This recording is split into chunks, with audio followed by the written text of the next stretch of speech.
Maine Mendoza, asawa ni Congressman Arjo Atayde, naglabas muli ng pahayag tungkol sa sangkot nga di umano itong si Congressman Arjo na kanyang asawa sa usaping flood control project. Hi everyone. I realized my initial reaction when the issue first broke came across as informal and casual. Felt the need to speak out immediately after hearing the news and listening to Arjo's side regarding the alleged involvement. Forgive me for speaking up again this time. I know it may be wiser to stay silent while the investigation is ongoing, but I cannot let my last tweet be my only statement. I am well aware of the accusations, criticisms, and judgments being thrown at my husband, me, and our family. After being bombarded with the vile remarks the past 48 hours, I will not pretend they don't sting. But I will also not allow lies to define who we are. Continuation.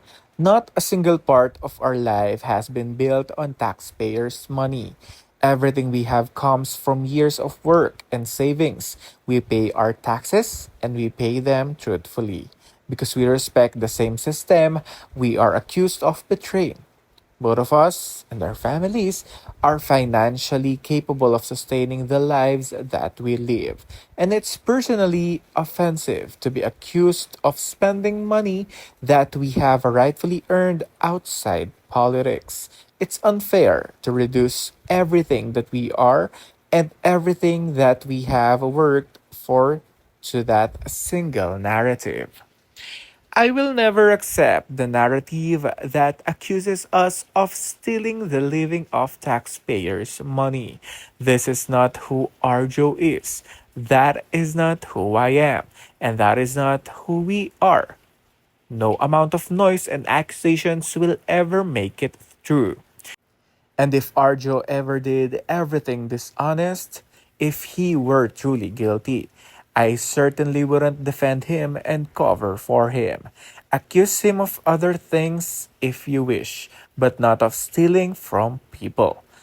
That is one line he has never crossed and never will. I get the current allegations, photos taken out of context, and the stories being spread online may look different to some. But let's not forget that perception is not always reality. Narratives can be twisted so easily, and many are quick to believe that what fits their perspective. But the truth always finds its way to light, and that's we are holding on to. And when the truth comes out, I hope those who judged and condemned us so quickly, especially those who filled platforms and our spaces with all sorts of hate, also take a moment to recognize how harsh and hasty their judgments were. But we all know that rarely happens because even when the truth is presented, some would rather ignore it and just keep on condemning. It is truly distressing to see people suffer in times of crisis because of corrupt politicians who put self interest above all else, alongside their accomplices. Nakakagalit talaga, and we also believe those who are truly guilty should face accountability. Again, the truth will reveal itself in the end. We can only hope and pray that the justice system delivers justice to those who deserve it and to whom it's due. I know we may be easy targets, but you are condemning the wrong people. I understand that people will choose to believe what they want to believe, and some will continue to mock, criticize, and crucify us no matter what.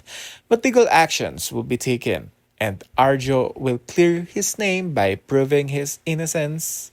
Let's allow due process to run its course before we condemn. God knows the truth, and we stand with clean hands.